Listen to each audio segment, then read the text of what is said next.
Hey everyone, thanks for joining us. It's much appreciated. As the title says, this is a live Ask Me Anything or Ask Keith Anything to do with Bittensor, otherwise known as Tau.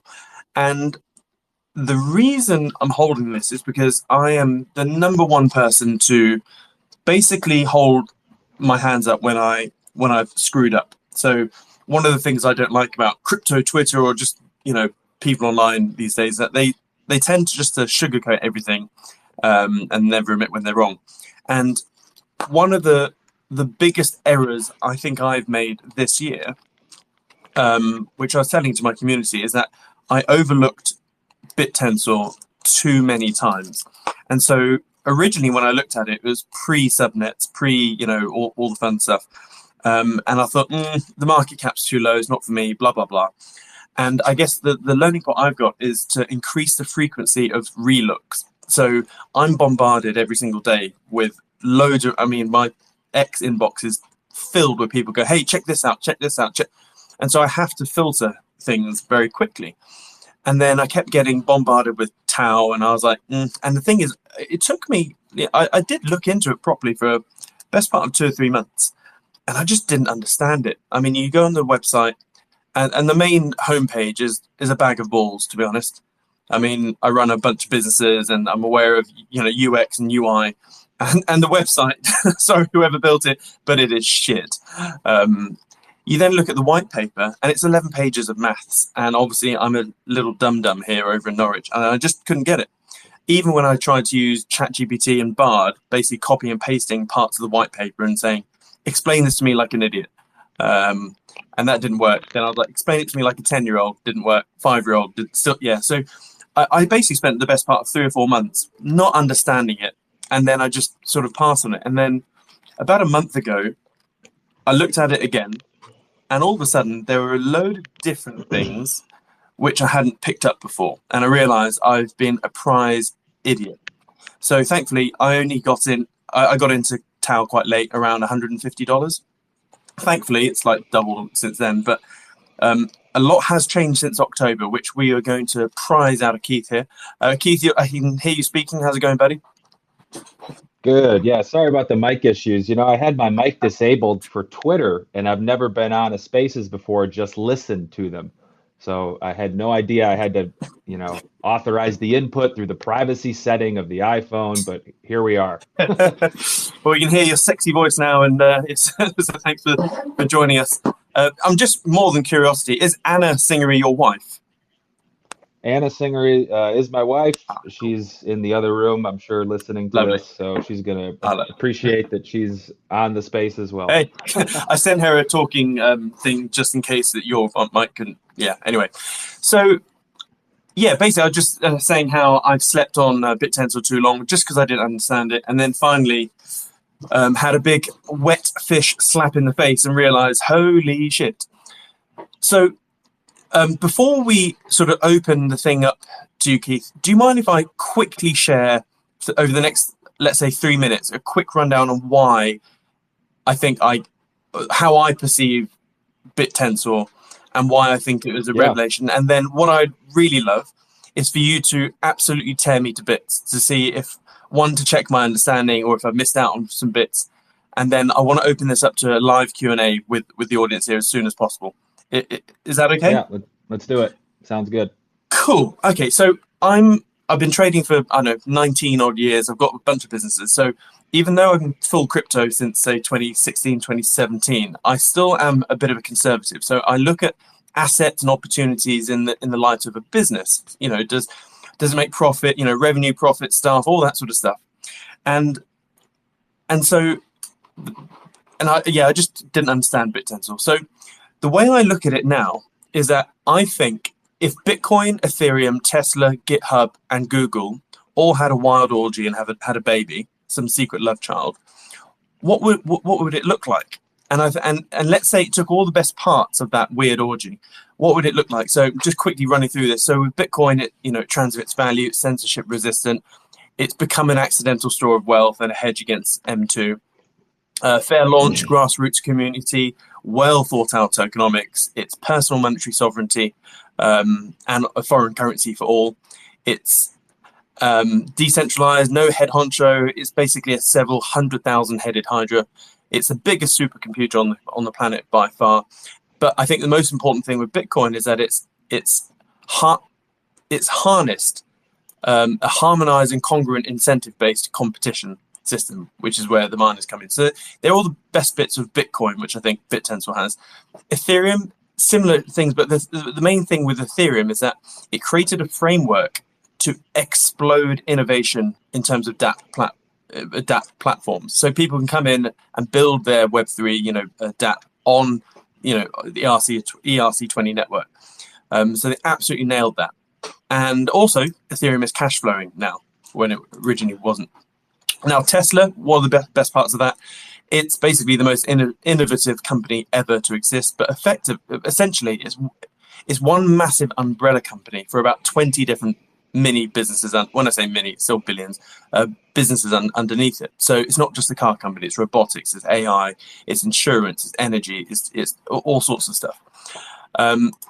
GitHub, I guess it's a global repository for the world of coding. And then finally, Google, spearheading AI for years. Been trying to create AGI and progressing a lot faster than people expect. I mean, Geoffrey Hinton, the godfather of AI, has just quit as he's quite scared of what he's seeing at Google. And so when you add up all of those really good bits of Bitcoin, Ethereum, Tesla, GitHub, and Google, I personally have come to the conclusion that Bittensor is that love child. And when you sort of mull on that over the next couple of days or couple of weeks or whatever, I think it will start to dawn on you like it did on me. So before I waffle on any further, Keith, am I wrong so far? What have I missed? Yeah. Does that sort of explain Bittensor in a nutshell? I think you've nailed some of the elements. It's probably best to start with the Bitcoin relationship or the blockchain piece. Most of the people on this call, probably coming from crypto Twitter, are familiar with the tokenomics of Bitcoin, right? 21 million coins, halvings every 4 years. This is the basis for the economic incentive that underlies the Bittensor ecosystem, which is the Tau token. So the blockchain part of Bittensor really is a means to an end. I wouldn't even really call it as much a blockchain project, but a artificial intelligence, decentralized sort of intelligence farming project that uses the tokenomics of Bitcoin and the security of a blockchain and the trustless nature of that with the delegating and staking, which I'm sure we'll get into, to sort of secure the entire project's incentive mechanism. So Bittensor works the same way as Bitcoin, 4-year halvings. It does have some deflationary mechanisms within it as well, where Tau is burnt for various activities within the ecosystem. But the main difference between something like Bitcoin and something like Bittensor is that you mentioned Bitcoin being the biggest supercomputer on the planet. If you add up all the hashing power that's going on across the world, it's hundreds and hundreds of times greater than any supercomputer, no matter which corporation or government you're talking about. Bitcoin beats them all. Yeah. And even the guys that founded Bittensor and almost everybody within the Bittensor project at some point also realizes Bitcoin has its place as a monetary instrument. However, all that hashing power isn't actually doing anything other than securing the blockchain through solving a lottery, right? If you kind of understand how Bitcoin works, all of that hashing power secures the blockchain, but in the end doesn't produce anything other than security. As far as I understand it, obviously it supports transactions and these type of things as well. But Bittensor borrows all of that technology and security from the blockchain side, brings that into an ecosystem where you have decentralized sources of artificial intelligence generation, and uses that blockchain to secure the incentive mechanism that allows the creation of intelligence across, at this point, 32 different individual networks underneath the single umbrella of the Bittensor project, which those are the subnets that you mentioned earlier. Yeah. Okay. So what when you first came across it, what was it that slapped you in the face that you realized, holy shit, I need this? Well, probably like anyone, I had a portfolio in crypto that was distributed on several different projects that I thought made sense. But once you start thinking about artificial intelligence and the way that it's going to disrupt almost everything, on the planet that runs on electricity, you start seeing the applications of that. And if you ever sit down and think about it, you can never come to the end. If you're thinking about a supply chain coin or a coin that distributes storage or compute or all of these other different sort of like quantifiable things or commodities, intelligence is the one where there really isn't anything creating intelligence other than humans. And when you have a system like Bittensor, this elegant system that is designed to sort of tease out what's called distilled intelligence, intelligence that isn't just like captured from, for example, oh, the temperature outside is 72 degrees and we're just grabbing all the temperature, but we're identifying trends of temperature across locations and being able to forecast the cost across those trends. And what Bittensor does is gather all this data in these siloed areas, and these are the subnets. And through the specific mechanisms that subnet owners use to kind of tease this data out of their miners, they can then use this data to solve pretty much any problem or any kind of real world issue using Bittensor's distributed compute, distributed artificial intelligence, and the blockchain that secures it all underneath. So that's what grabbed me, is that when I think about the project, I can never come to the end of the applications, because as soon as you think about one, and then you can start plugging them into each other. So you start seeing how subnets can even then work off of one another and sort of have this mutually beneficial relationship where they're almost like multiplying the effectiveness of another subnet by using someone else's development. Hmm. So that's what grabbed me with the project, is I could never figure out where the end of the thread was, and I still don't think we know. True. So, do you? I guess for me, that one of the barriers which I just couldn't get my head around originally was that a lot of the literature and stuff you see online is like it's proof of intelligence, proof of intelligence. We're building an artificial brain, like a neural brain, a brain like a human, all that sort of stuff.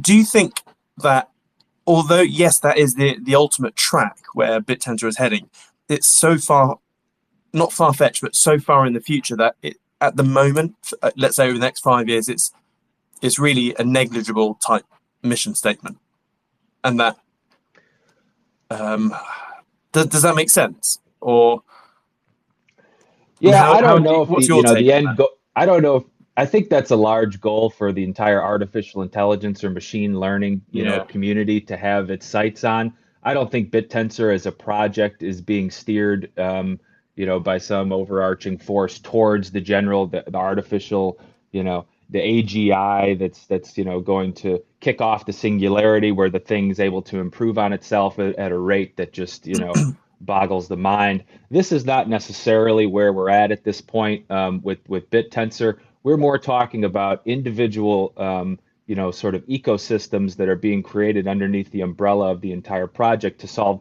specific issues.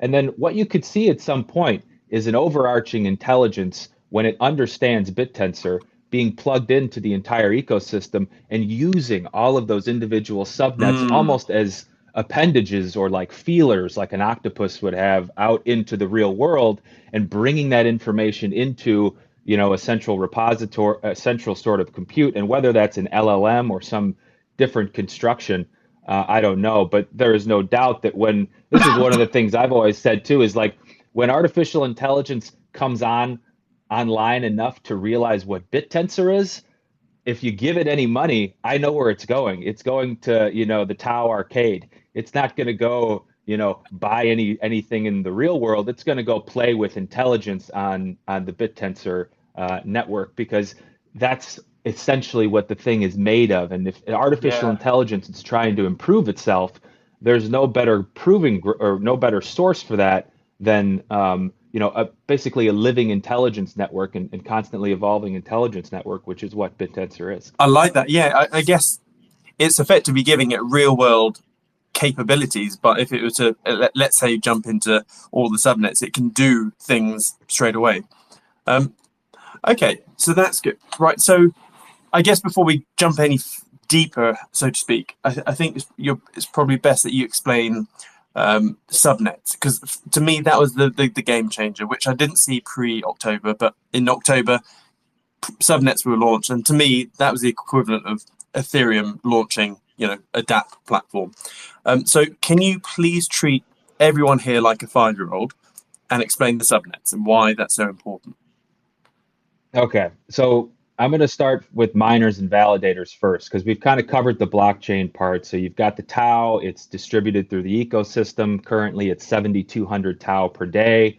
That tau, the 7,200, is split 41% to miners, 41% to validators, and the remaining 18% goes to subnet owners. So if you get your calculator out and figure out which subnets have which weight, which is something we'll talk about in a second, you can track where all the tau is going to go every day based upon how the network is constructed. And the construction of the network for each subnet is essentially the same. The bare bones of it is you have miners that are operating decentralized compute. This compute could be a bare metal server, it could be a virtual private server, it could be a GPU, it could be their own hardware, or it could be rented hardware. Most of the hardware, if I had to guess, is actually rented hardware from something like Vast or RunPod or Liquid Web or DigitalOcean or one of these sources for GPUs and compute. And that's the hardware that the miners are running. So the miners are paying by the hour, by the month, whatever, to have the luxury of using this hardware to be able to run the software for an individual subnet. So the easiest subnet really to get your brain around probably is the one that has built the entire Bittensor project. It's overseen by the Opentensor Foundation. This is subnet number 1. This is the text prompting subnet.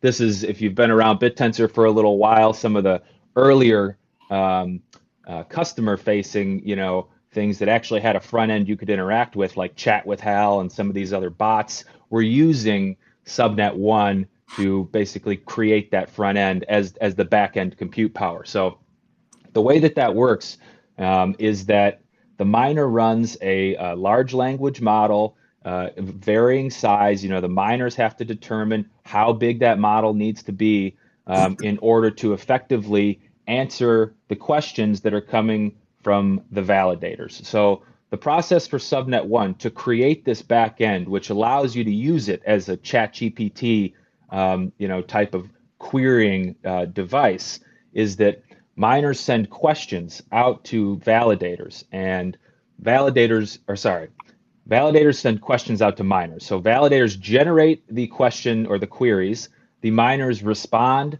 to those queries, and the validators gather those responses from a number of miners, depending on the subnet. It could be 20, it could be 50. And they'll score those responses based on their own models that are held within the validators. So in addition to the compute that is being used to generate the responses by the miners, which is the GPUs that they're running the open source large language models on, you have the compute that the validators have also sourced. Either it's their own compute or it's from those places where you can rent GPUs or CPU. And inside of the validator software is individual scoring mechanisms, or in Bittensor you call them reward models. And these reward models are grading the responses from the miners on a certain number of metrics. And it could be a level of complexity. It could be differences from one another. There's even reward models now being created for subnet 1 where you are essentially having a battle between two miner responses. So which one is a better response rather than just scoring the aggregate, individually. And this is happening across dozens of validators that operate on subnet 1. So every validator, let's say there's 30 or 40 at the moment, is querying the entire pool of miners. There's about 1,000 miners on subnet 1. And this process of scoring the miners is happening continuously 24/7. Every minute validators are sending out queries. Every minute miners are providing responses. And this provides the basis for which miners are scored and kept active on the subnet. So if you're a miner that's providing responses to validators that validators score highly, you earn more tau. This is the beauty of the incentive mechanism that is Bittensor. And when I say that it's differentiated from Bitcoin, this is exactly how it's differentiated, right? You have these miners that if you're just throwing random responses at the validators, you will quickly lose your slot on the subnet, lose your ability to earn the tau that is allocated to that subnet. You'll have to shut down your compute and you'll have to re-register, spend more tau to get back into the subnet. Meanwhile, if you're a high-performing miner, you're getting scores from validators across the network that put you at the top of the subnet as far as the emissions that you're earning or the tau that you're earning per day. This also puts you in a category where, depending on how the subnet is designed, you have front ends that are able to use the validators, because the validators, in addition to scoring the miners, they also act as basically the API intermediary between a front end and the source of the intelligence, which is the miner. So if you want to ask a miner a question and you're not a validator, you have to go through a validator to do that. And this incentivizes the validators to hold their tau so that they have more bandwidth to query the miners. And the front ends that, let's say, are a chatbot or something, would go through the validator, source a high-performing miner, and ask that miner a question just like a validator would. And because that miner is incentivized to respond to that validator, because of this scoring mechanism, the idea is that miner also responds to whoever out there in the world wants to ask it a question.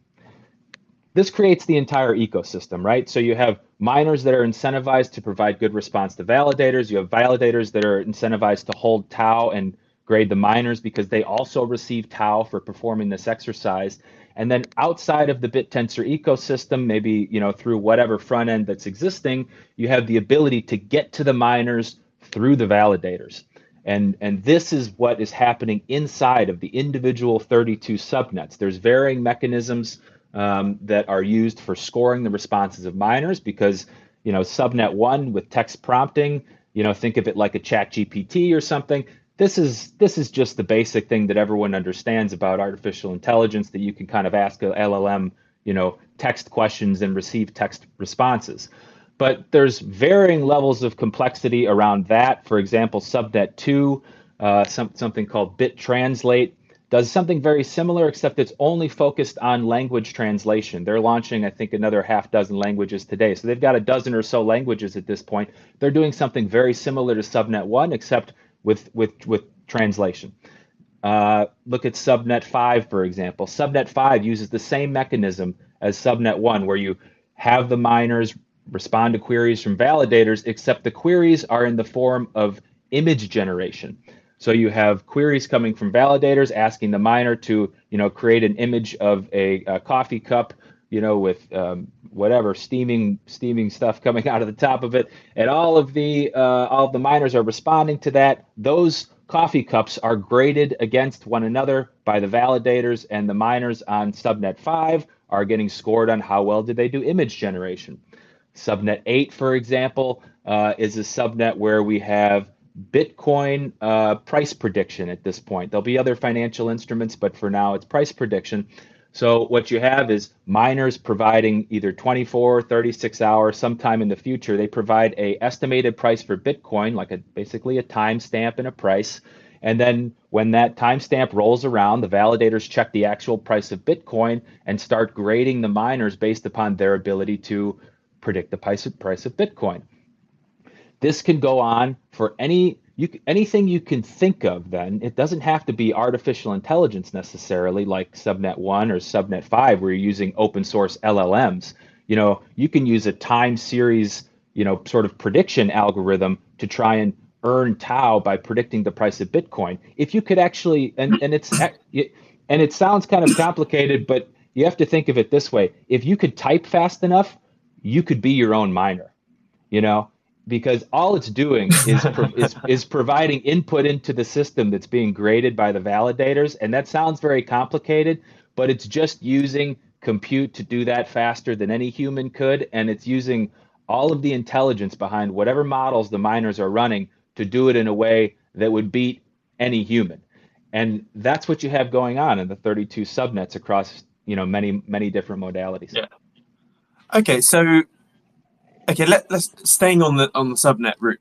So let's say I was an AI developer. I had an idea of a new thing, and let's just say it's turning sound into video. So let's say I want to create an AI app of some sort where you can play a sound like an aeroplane flying overhead, and then the AI would visualize and make a video of a plane flying over a field or whatever.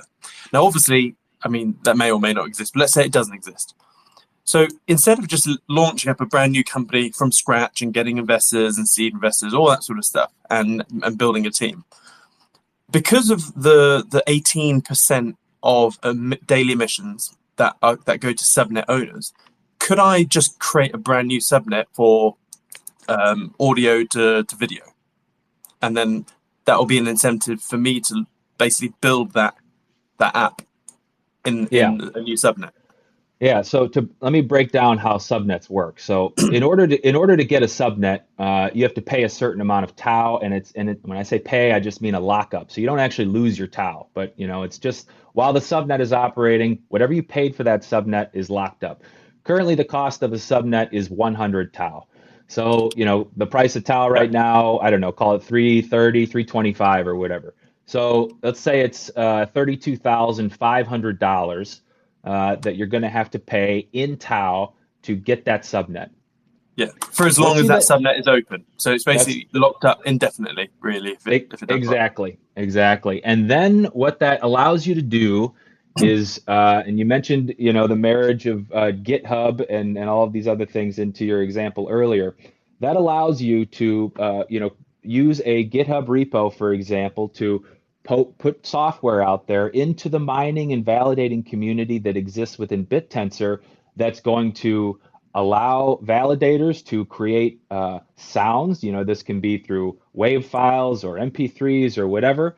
They would send those sounds to miners who are running LLMs or some other type of software that could generate a video. And this is something called, there may have to be an intermediary that translates there. Maybe you take the sound, translate to text, and text translates to video. And when I talk about like subnets working together, I'm sure at some point this is going to happen as well, where you'll have these sort of chains of subnets where you'll have them working. Babies. Yeah. Subnet babies, subnet cousins. I mean, and they're all working together to sort of get to the multimodality, which at this point is sort of the golden goose of AI, right? This is when you're merging speech, audio, video, text all into one. And in your example, the miners then would be generating their video based on that sound provided by the validators. And the subnet that you registered for 32,500, that opens up your ability to earn tau. So I don't want to get everybody too worked up here with all the numbers I'm going to throw around, but just try to stay with me. You got 18% every day that's going to subnet owners. Okay. Yeah. Let's say so $12.96 a day. Okay, so you've got $12.96 a day. Let's say conservatively, as a subnet owner, you're going to get 1% of that, right? 12.96 a day. Yeah. What that means, if you're going to get 12.96 tau per day, which is the payback period of 8 days, not even, a little less than 8 days for your 100 tau. And remember, it's not even a payback because it's a lockup, so you didn't actually lose the tau in the first place. So you're just basically making money the whole time. in order to get that 12.96 tau per day, you have to convince the validators that are operating within the ecosystem to put their weight on your subnet. So if they think that the idea that you have here of taking your audio and converting it to video is something that is going to not only just further, the Bittensor project in general, but it makes sense. It has a potential use case for customers outside of the ecosystem, or a front end that could be developed where the validators use an API to ping the miners, and then we can generate some additional income out of that outside of just the tau that's being circulated. Then you have the carrot for the validators to go into what's called the root network and apply their weight to your specific subnet. And how is that done? Well, for example, the validator that we run at Bittensor Guru, this validator has just under 5% of the network allocated to it. This means that of the 7,200 tau per day, you've got whatever it is, I don't know, 350, 360 tau per day that our validator and our delegates decide where that tau goes based upon the subnets that we think are valuable. So you have to, as that subnet owner, then go out into the validator circus that is Bittensor and convince all of us that this is a good idea to put some money in here so that we can bring sound to video to the masses and continue to develop on this platform. And just to give you an idea of kind of the receptivity around what the validators and the different subnet ideas and these things. There's about 10 subnets right now that have been running with any consistency for the last 2 months or so, and there's about 13 that have just gotten off the ground. For example, the brand new subnet, it was just launched a couple days ago, and it has to do with something called MapReduce, which is around decentralized training and reducing the bandwidth required for that. It's pretty complicated. They were launched a couple days ago. They got 1.59% of the network allocated to them. So they're break even in about 5 days. And everything on top of that can be used for hiring developers, marketing, continuing to develop their software for their models and their validators. And we're not talking about a small amount of money here. If you talk about 15 tau per day, once you break even, that's $5,000 a day. Yeah, that's they're making 20.6 tau a day. Yeah. Right. And so, if you think like, oh man, I missed the boat on Bittensor, I got to get in, how am I going to get in now? It's 325. The best way to do it is to either, if you have any coding ability, start a subnet. And if you don't have the coding ability, get into new subnets as a miner or validator so you can earn tau instead of having to just pay the market price for it. Okay. So quickly, just going off from that thread, how does an average Joe become a miner in a subnet? Yeah. So this is also very specific to certain subnets. Like there's subnet 9, for example, who is run by one of the founders of Bittensor. This is a subnet. That's Jacob Steves. Yeah. Jacob. Yeah. Const, otherwise known as Const, yeah. in Bittensor land. This is one where I would not recommend the average person to try and join. This is like where, the sharks are swimming. It's going to be very difficult to stay registered there because the stuff that's happening there requires you to be doing some very specific things with either fine tuning or building your own models. It's not easy to start. But like Subnet 2, for example, when they launched, they provided videos and a stock miner that anyone could spin up and it would stay registered. So you could get onto YouTube, figure out how to get your decentralized compute, whether that's in that case, it's a GPU, and step by step, just follow the YouTube video and start earning some tau. Subnet 18, for example, is pretty easy to get running as well. You need an OpenAI key at a certain tier for that one, but there are probably, half a dozen subnets at this point that I've seen new miners get up and running on in the last 2 weeks that had zero experience in Bittensor. So what you're looking for is someone who's trying to get into Bittensor without buying tau, but you want to mine, is new subnets, and then you want to go into the GitHub or the pins on the Discord channel and see which ones are walking you through the steps to become a miner.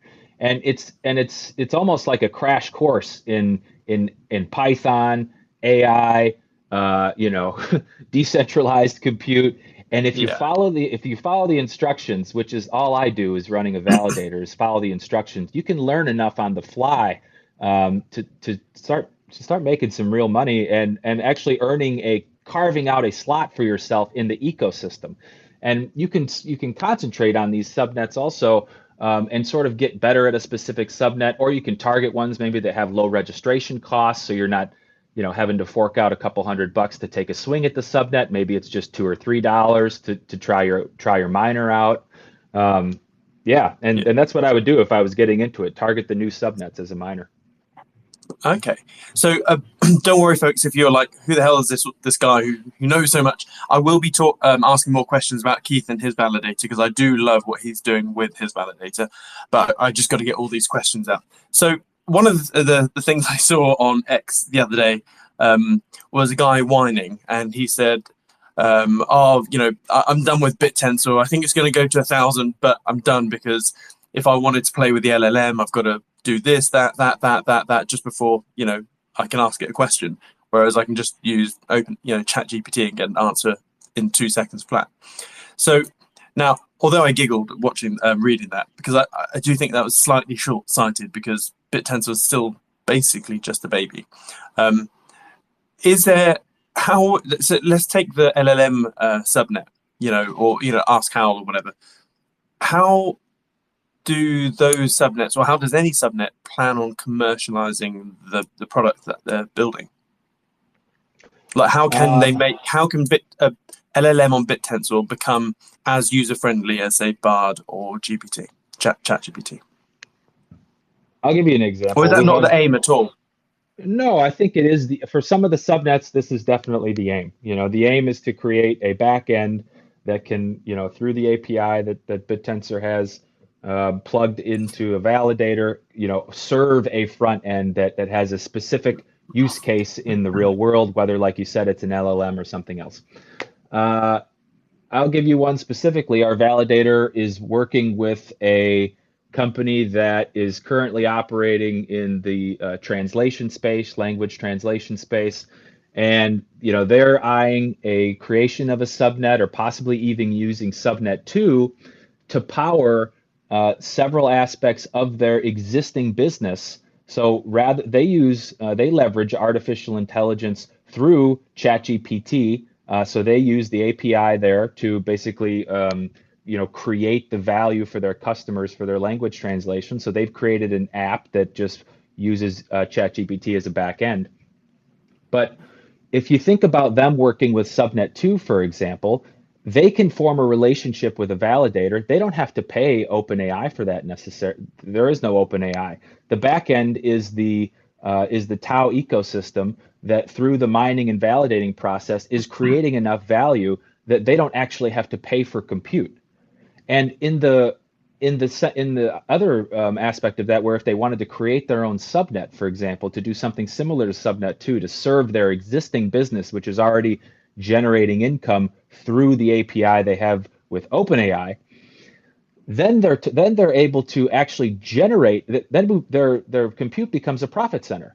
Instead of having to pay for their compute through an entity that can shut them off at any time, now they're operating on a decentralized platform where they have control over the incentive mechanisms that are generating the responses for their specific app, and they can tailor the entire back end to exactly what they need for their application. And this is an existing business that's happening today, that's running, that's profitable, and these guys are considering opening up a subnet to basically replace OpenAI. Okay, so I'm just going to imagine that the typical response to that question would be, well, but surely it's still a faff, because you then have to get Tau to use it, whereas I could get an API with ChatGPT and it costs me $20 a month. Oh, well, if all you want to do is, ping questions back and forth to a large LLM, you can do that on Bittensor too. We have Subnet 18, which uses OpenAI as its back end. So it's something called Core Cell. We could share the link at the end of this maybe with the group here, but if you take a look at Corcel, that is using OpenAI as its backend, and you don't have to pay $20 a month for it. There was 60,000 people using it in the first 24 hours, and it's free. And the way that that works is that miners are used through the validation process to ensure that they're using OpenAI as their source, and the validation, or sorry, the front end of Corcel uses the validators to ping the miners and brings back responses into the front end that looks very, very similar to what you have with ChatGPT. And you even have access through Corcel to versions of GPT like GPT-4 Turbo that you aren't even able to use with the normal front end when you pay $20 a month. So Subnet 18 is just like destroyed the whole OpenAI argument, because you could just come on Bittensor and use the front end there for free, and it's even a better version than you get if you pay $20. But I don't think that necessarily what we're doing with Bittensor is trying to take on OpenAI through this providing a $20 a month platform. In fact, Subnet 18, which just came online like 3 weeks ago, was basically just created to sort of erase that entire argument, because using the generative process within Bittensor, we don't even have to charge for that front end at this point. Yeah. Okay, and I guess doing a bit of a sidestep here, can you explain a bit more, again, treating us all like 5-year-olds, the proof of work and the proof of stake side? So, because a lot of newbies I've seen on X saying, "Oh, I'm not, I'm never touching another proof of stake project again," and obviously Bittensor isn't a proof of stake; it's sort of like hybrid. So, can you just elaborate more on that, please? Yeah, if you it has no hash rate, but it is more proof of useful work, if that makes sense. Yeah, proof of work in Bittensor, I would really call that sort of a misnomer. There used to be an element of proof of work where you could use a certain amount of compute to get registered on a subnet.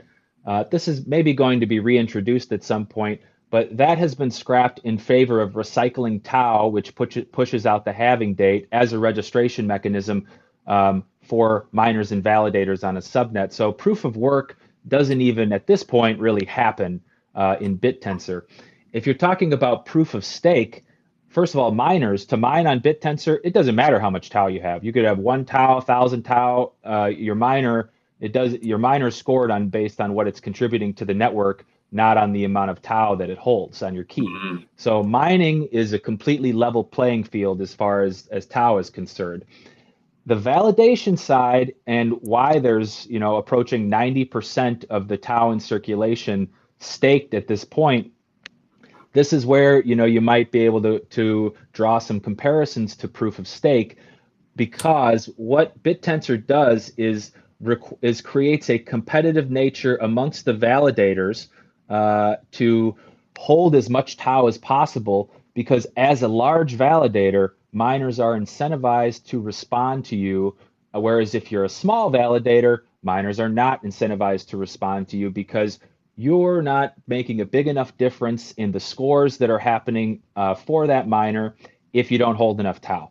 So, for example, if you hold 10,000 tau, you can probably get registered as a validator on some of these subnets, and I think you could probably hang on by the skin of your teeth.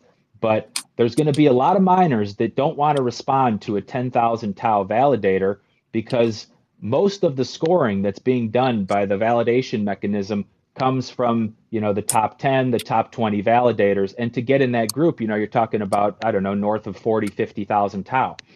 And this is what creates then the ecosystem that allows the validators to use APIs to ping the miners, because this basically is opening when you hold enough tau, it opens the door to the entire ecosystem. This is why you have large validators with 500, 600,000 tau. We've got several over 200,000. I think the top 10 at this point is all north of 100,000 tau. When you hold that much tau, you've basically got a $30, $40 million business that has it's open season on the intelligence that's being generated from the miners across the subnets. And this is why you don't see a lot of tau for sale, because every validator that's operating on the network, and most of them at this point have been operating for some time, most a year plus, the larger ones, understand the value of what they hold because they see the access it grants them to the thousands of miners across the different subnets.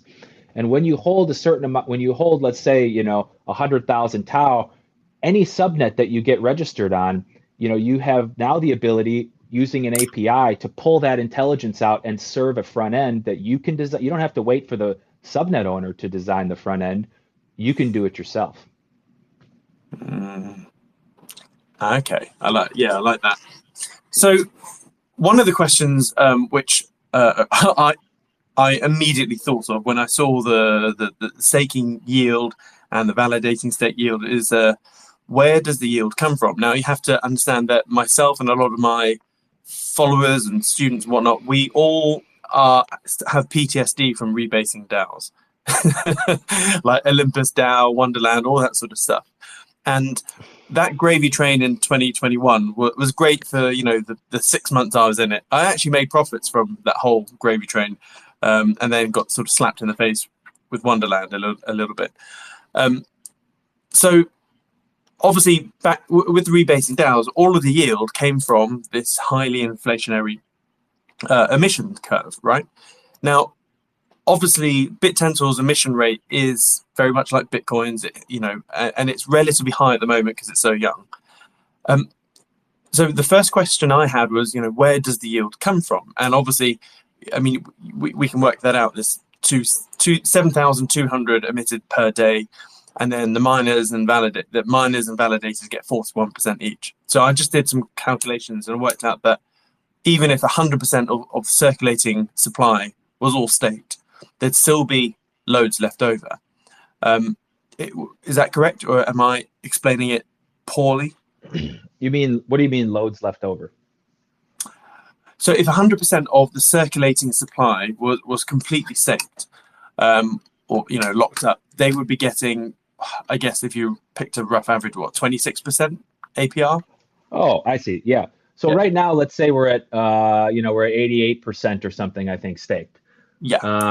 And your APR, if you're running a validator, is something around 23 if you're a good validator. Yeah. And that means you're operating on every single subnet. That's how you get at high APR, is you operate on all the subnets. If you just operate on one subnet, you only get the emissions from that APR. So this incentivizes the validators to operate across the entire network. Yeah. The worst the APR can get, let's say if everyone staked all their tau now, the APR would go down by 12%, whatever and I don't mean 12% as a whole number. I mean, it would go down, you'd multiply the APR by 0.87 or 0.88 or whatever. So you'd still be up in the high 20s, or I'm sorry, in the high teens or low 20s. Yeah. Because the 7,200 tau per day compared to the tau in circulation is still a high mark. As the 7,200 tau per day continues to churn until the first halving, which will happen at some point in early 2025, your APR is necessarily reduced because the amount of tau staked compared to the amount of tau generated, the amount of tau staked keeps going. Yeah. And there is no variable like, this isn't strong block. There is no there's no way to buy a special NFT and then attach it to your validator and then, start earning more tokens. We have some validators that are doing some strong blocky type things, but outside of those guys, as far as the ecosystem is concerned, you can't make any more than 7,200 tau. There's no way to do it. There's no mechanism for it. So your APR is never going to get wonky. It's only going to continue to go slightly down until the first halving, and then just like Bitcoin, it'll get chopped in half at that point. Yeah. Nice. So obviously you have one of the biggest validators on the network, something like fifth. Why, and can you explain to everyone the amazing thing that you've just done? Because you've come out of invite only to now free, out there for everyone. And your staking APR that you're giving to nominators is probably the highest out of all the validators. Can you just explain a bit more about that? Yeah, the way that we run our validator, and we've been running it this way. I've been running a validator since October of 2022, and the entire time we've been doing it just like this. We just, like you said, never really opened it up to public staking, but the way that it works is that, your validator, and we try not to get this confused with subnets because there's a lot of 18% numbers floating around in the Yeah, Bittensor ecosystem, which makes that it a little confused the hell out confusing. of me. Yeah. But the way that it works as a validator, so now we're on a whole new topic. We didn't really talk about delegating yet, right? But Oh, yeah, so true. so our validator holds roughly 5% of the network. I think we're fifth on verified validators through Tau stats, which is kind of like the blockchain explorer and the way to look at the ecosystem, that someone called Mog Machine, who's very active in the Bittensor community, created. But so you can verify your validator through Tau stacks. So I think we're fifth there, but overall, I believe we're eighth at 5% of the network. And very little of that Tau is actually my Tau. We have over 100 delegators who stake, and delegating is just the Bittensor term for staking. So they have staked their Tau to our validator. And what this does in Bittensor is allows validators to build up their stake without having to have any trust issues. Back in the early days of Bittensor, the only way to build a validator was to take somebody's Tau in your possession and put it on your cold key. And that required a certain level of trust, created some opportunities for exploitation that I myself, fell victim to. So now, Yeah, sure. thankfully, we are beyond that point, and everything is trustless. So when you delegate your Tau to a validator, that validator can't take it or do anything with it. It's still your Tau. It's still on your key, and you can take it back at any point. There's no lockup period. And as delegators, you earn 82% of what a validator earns. So if I'm bringing in 100 Tau per day as a validator, 18 Tau stays on I earn 18 Tau for running the validator, and 82% of the Tau that I bring in, so 82 Tau in this example, is distributed to all of the delegators on my validator. And that is done by, of course, the weight or the amount of Tau that they're staking. So if someone has staked half of the Tau on my validator in this example, they would get half of the 82 Tau that I'm earning per day. So they would get 41 Tau. And I would get 18% of that for running the validator. So the way that we do it with the Bittensor Guru validator is we take that 18% and we just give it all back to everybody at the end of the month. There was a mechanism. This mechanism was created in the beginning for Bittensor to allow validators to basically become builders within the network, this 18%. Maybe you could tell from the way that I'm speaking here. I don't know. I am not a coding expert. I'm pretty dangerous. If you give me an LLM in my hands, I can do a little coding if I can ask it some questions or something.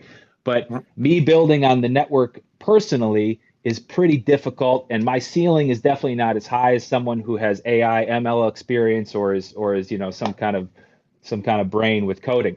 So as an acknowledgement of that, basically, and also just because it's our ethos, we aren't going to be skimming the 18% from anybody that's delegating with us, because honestly, most of the bigger delegators that are on our validator have been on this project for 2 years at this point. They're some of the first miners and validators that joined Bittensor back in late 2021. We have enough Tau. We're earning enough from the Tau we already hold that we don't need to take somebody with 10, 50, 100 Tau and start skimming their 18% off. So what we do is give it all back at the end of the month. We do it. We take out a certain amount for equipment costs, which is just a pass through. It's like 0.2% of our total earnings or something. It's running a validator when you're large. Equipment costs are almost zero at this point. And then we take that 18% and we transfer it out to everybody. So if you go look on the blockchain for the last couple months, what you'll see with our validator is that we earn Tau throughout the month. For example, in November, we earned roughly 700 Tau for running the validator. And we took that $250,000, whatever that translates to at this point. And we transferred it all back based on, the amount of stake that each delegator holds on the first of the month. And that's why we have a certain amount of, sway within the ecosystem, because delegators want to earn that 18% back. And we feel like at this point, we're able to build on the network with the resources we already possess. So we're not interested in holding back that 18%. Also, one thing that's changed since this entire 18% thing for validators was launched is that now you also have the subnets earning 18%.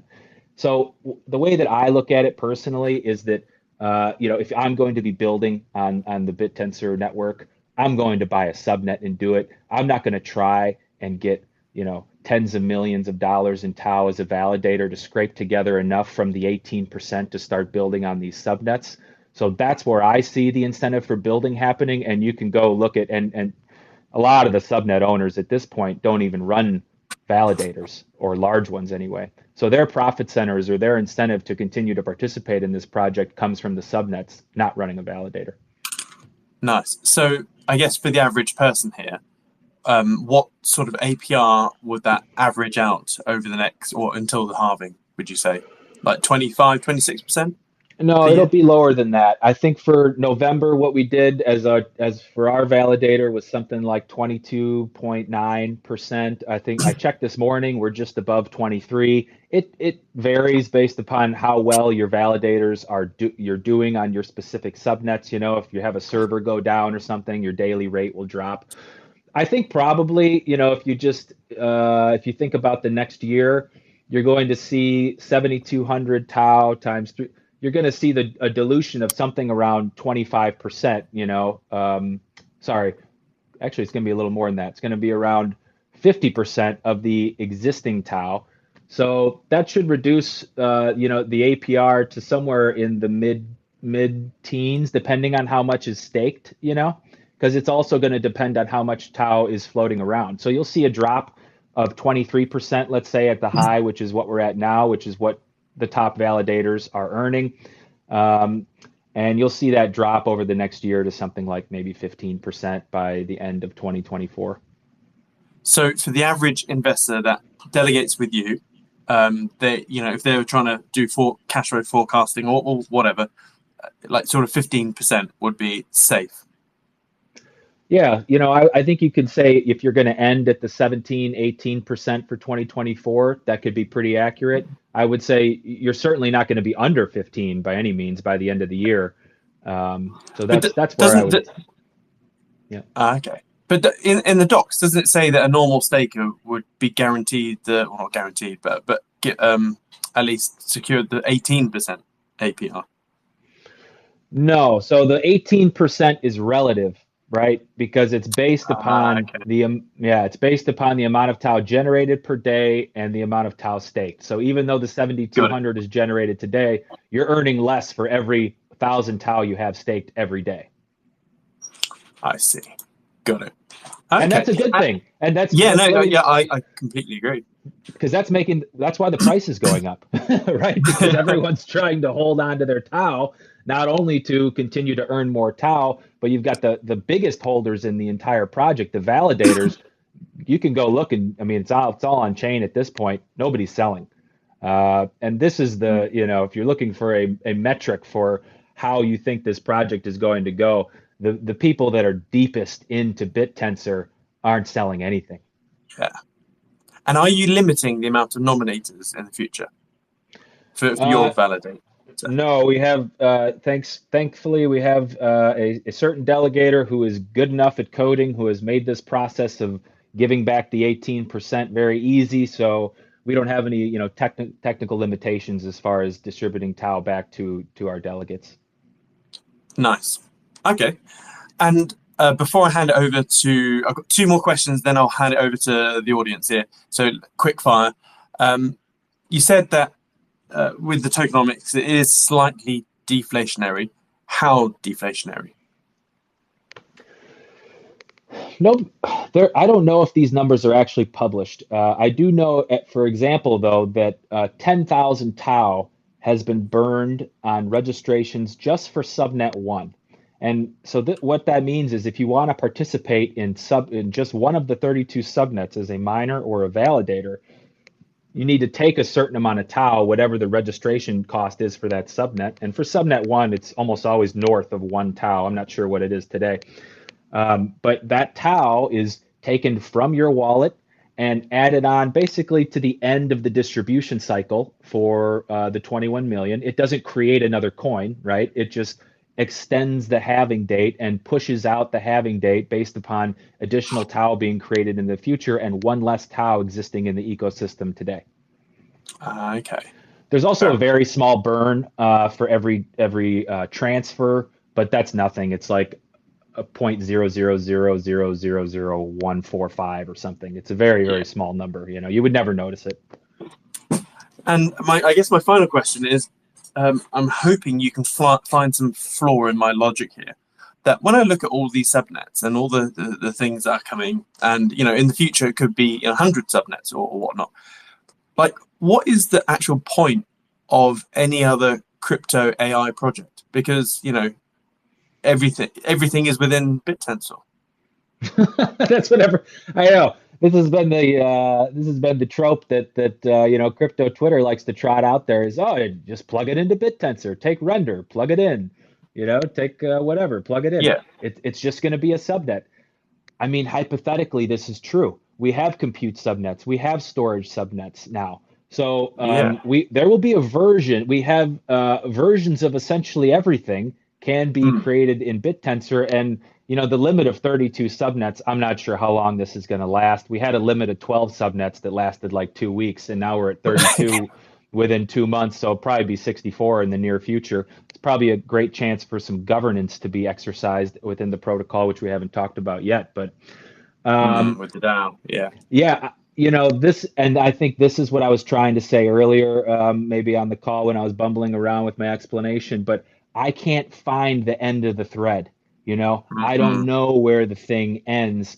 All I know is that every time I pull on it, there's just more that comes out, you know, and this is what Bittensor is because of the design of the thing. And you know, the protocol itself, if you look back to what's been done over the last 2 years, I think this is important too. The way that this project is designed is totally opposite from the way every other piece of technology operates. You know, normally you have like some VCs that are funding a bunch of guys. They're in some garage or basement. They hammer out some alpha or beta version of something, you know, quickly try to put it together so that the market will accept it and get a user base and start generating profits so that the original VCs can start flipping their investment for a 10, 20, 100x, whatever it is. And they have rounds of this happening, right? The way that Bittensor works is you're actually paying miners earning almost half of the tau that's produced every day to try and figure out how to use the least amount of compute, spend the least amount of money to provide the highest quality intelligence.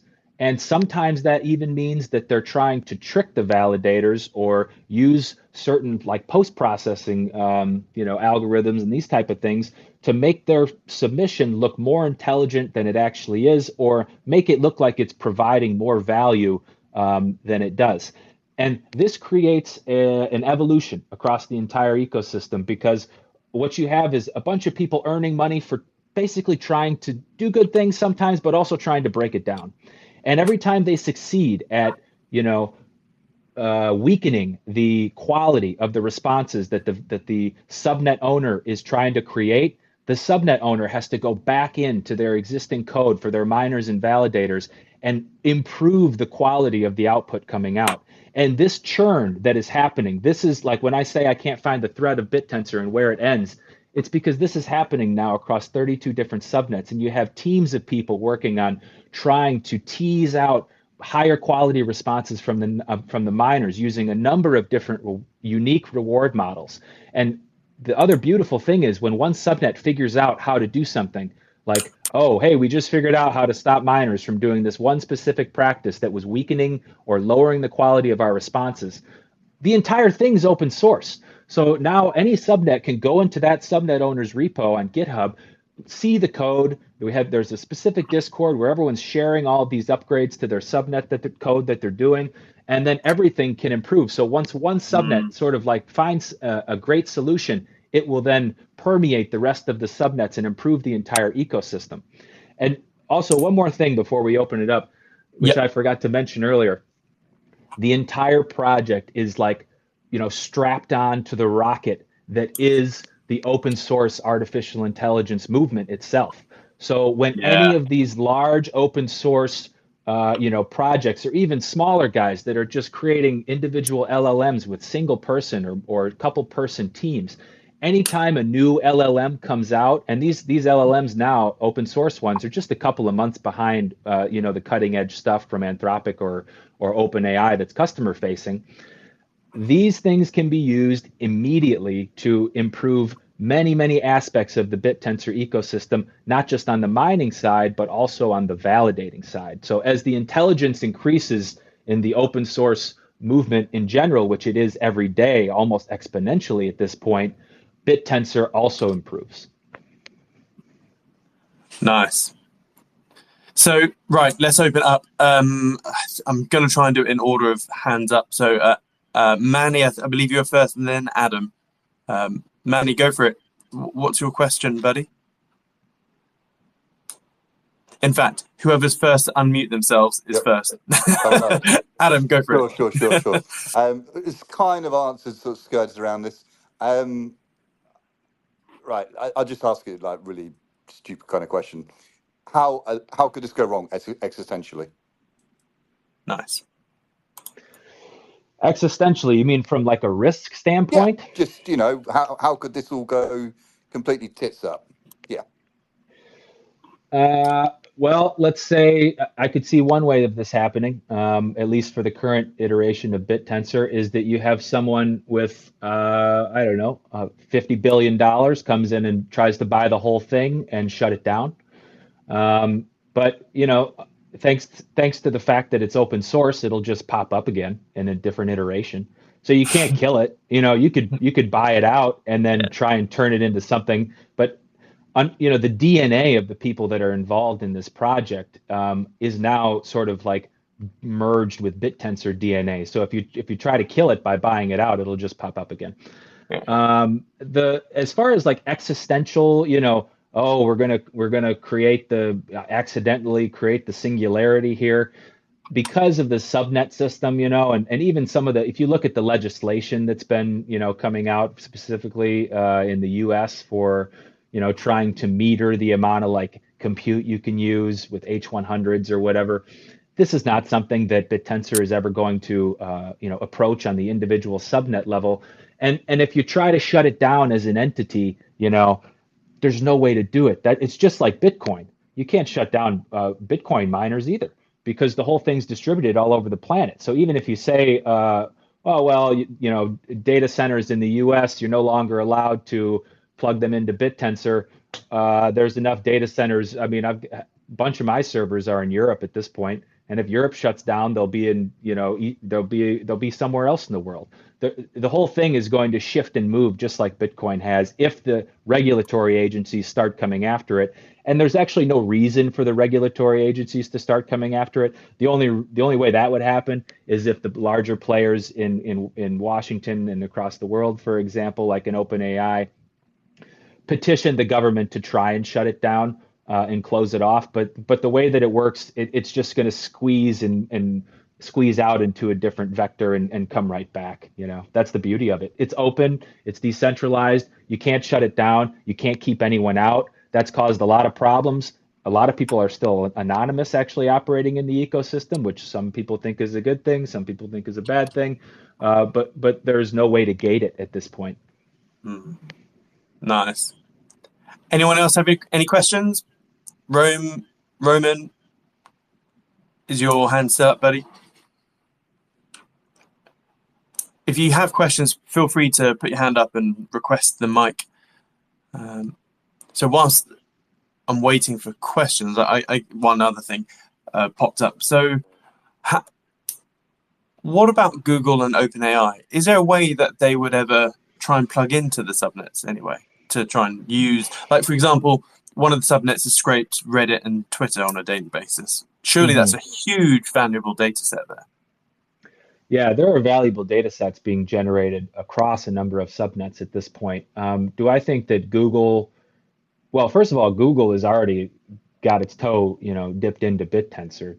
If you do a little homework on who's invested at this point, there's a couple of early investors into Bittensor. And when I say investors, it's not the tip. They had to buy the token on the open market just like everybody else. But a company called DCG, a Digital Currency Group, I believe it is a subsidiary. I think they're a subsidiary of Google. And if they're not, I'm pretty sure they are. So Google's already essentially in through one of its arms. Google's got, of course, many businesses, or Alphabet or whatever they call themselves at this point. But I don't know if these larger companies are eventually going to, bite the bullet and create a subnet here and join this movement. I could see someone like Facebook doing it, because Facebook has already, proven to be sort of an ally of the open source community by releasing, their large language models, or Meta. So that's a company I could see doing it, but I'm not sure about the larger ones. It's certainly possible. Nice. Cool. We have Roundtable. Hey, go for it. I was just clarifying on the DCG side of things. No, they're not a subsidiary of Google. They are one of the biggest players in the crypto space, though. They own Genesis, which kind of had a bit of drama with Gemini last year. They own Grayscale, and then they also own Foundry. Foundry operates the third biggest validator in Bittensor, and they're also the largest miner. So not Foundry is in one of the huge Bitcoin miners. Yes, it's in the big Bitcoin miner. That's owned by DCG. Holy shit! Yeah, because there's two mining pools that have more than 51% of the Bitcoin hash rate right now. Yeah, they're part of one of the very big pools. They also own Grayscale, which owns the Grayscale BTC Trust. Okay, yeah, there's some deep pockets there. And correct me if I'm wrong, aren't you a validator as well? Yes, we are. Bitcoin? Cool. Makes sense. I thought I recognised the name. Do you have any thoughts? Any other thing, like from today? Any additions? Just like as Keith was saying, the network is very quickly evolving, and every time that that miners or even validators try to do something squirrely, the subnet owners are able to try to counter that. It's a division of power there between miners, validators, and subnet owners, where if any one party is trying to act in a way that is not in the interest of the network, the other two sides can work in unison to try and fix that issue. So, for an example of that, there's been an issue, something that has been driving validator operators up the wall, is a thing called weight copying, where some validators are, doing the right thing, running the real hardware, and providing a very valuable service to the network, whilst others are basically just running a little Python script that just scrapes the results that the other validators are providing, and then blasts it out, pretending it's their own. So that rather than running thousands of dollars worth of hardware, they could just have that sitting on a potato and just blasting that out. So this has been an ongoing issue, and different subnets are starting to implement new mechanisms to try and block that. In the last couple of hours, actually, subnet 18, which is created by Mog, the same guy behind Taostats, he implemented a new system on his subnet that is specifically designed to try and block weight copiers. So we're really looking forward to seeing how that goes, because as Keith said, these subnets are open source. So if that works, the other subnet owners have a very strong incentive to go through and go, hey, we're going to implement this too. Likewise, the validators and the miners on those subnets, other than the copiers, of course, are also going to be very motivated to say, hey, subnet owner, if you want us validators to vote for emissions to send to your subnet, then we really want you to implement these new scripts to do this, because it stops people from gaming the system. It also helps lead to a better quality of output, because the validators are doing a really valuable job of gauging the output that the miners are doing. But if someone's just copying weights and it's just kind of filling it up with junk data. Yeah. So that's sort of a real example of where things are evolving very, very quickly, and hell, changes happening just today. Nice. Yeah, it's that whole congruent incentive-based competition, which just makes everything better. Love it. Keith, I guess I've run out of questions now, and I can't see any other hands being put up. Are there any questions that we haven't asked today, which we really should be as noob investors? No, I think this last point that was highlighted is really the secret sauce behind Bittensor. You know, the addressing the weight copying, or something else called blacklisting, where miners can ignore the. If you take the example I gave earlier about miners ignoring smaller validators, we also have subnet operators that are attempting to solve that issue. And there's been, since I've been involved in this project for a year and a half or so, every time one of these issues pops up, there's like, prophets declaring the end of the project, and that will never, every single one has been fixed, and every single, sort of issue along the way has been addressed, and almost immediately with a very elegant solution, immediately in terms of, a couple of months usually, which is pretty fast as far as development is concerned. So the thing that's, beautiful for operating on Bittensor is once you're in the ecosystem as a miner or a validator, you're getting to watch the evolution of a piece of technology that is so disruptive and unique, not only within just the crypto, universe here, but also within artificial intelligence, leveraging the open source movement as well.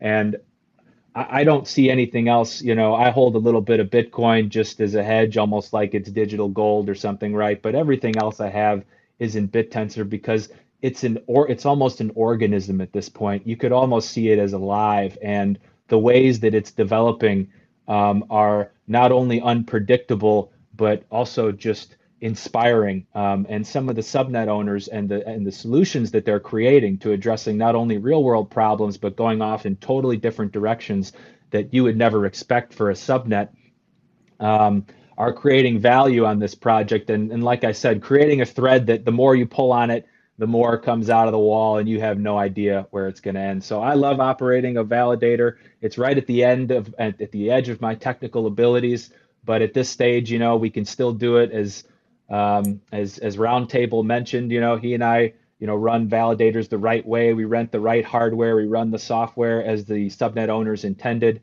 And at this point, you can still do it with one person. At some point, this whole thing is going to blow up into 64 subnets, 128 subnets. There's going to be teams of people operating validators. There's going to be artificial intelligences operating validators. There's going to be APIs plugged into dozens, or if not hundreds, of front ends across the internet, solving all types of artificial intelligence solutions for end users. And you can see this coming. It's coming down. I don't know how long it's going to take, 6 months, a year to get to that point. It might, maybe less than that, but it's fun to be a part of this thing. And in the last 2 months, I've seen it explode in ways that I could never have imagined 6 months ago. So I'm happy to be along for the ride. And, if you want to join us on this ride, you can hop on the Bittensor Guru validator. Roundtable is another excellent validator. Some of the other validators that I would recommend taking a very close look at is the largest validator, the Opentensor Foundation. Mog Machine, who runs the Tau Stats and Bit API validator, is another one that I think is doing great work. Neural Internet is another one who just launched the Compute Subnet S27. They do fantastic work as well. So those are some of the players in the ecosystem that we see as allies. Amazing. I'm going to have to end it there. I'm 22 minutes late for dinner, and my wife is blowing up on WhatsApp. And I've got to do the kids. So, and yeah, that was a great ending. And Keith, thank you so much for your time for being here today. I know it's pretty early your end because you're LA area, aren't you? Yeah. Thanks for doing this, though. It was a fantastic morning, and I'm happy to do another one if we get to the point where we'd like to do that in the future. Yeah, amazing. Yes, this is all being recorded, so yeah. Thanks everyone for being here and all the questions, and have a good one, folks. Cheers all. Toodles.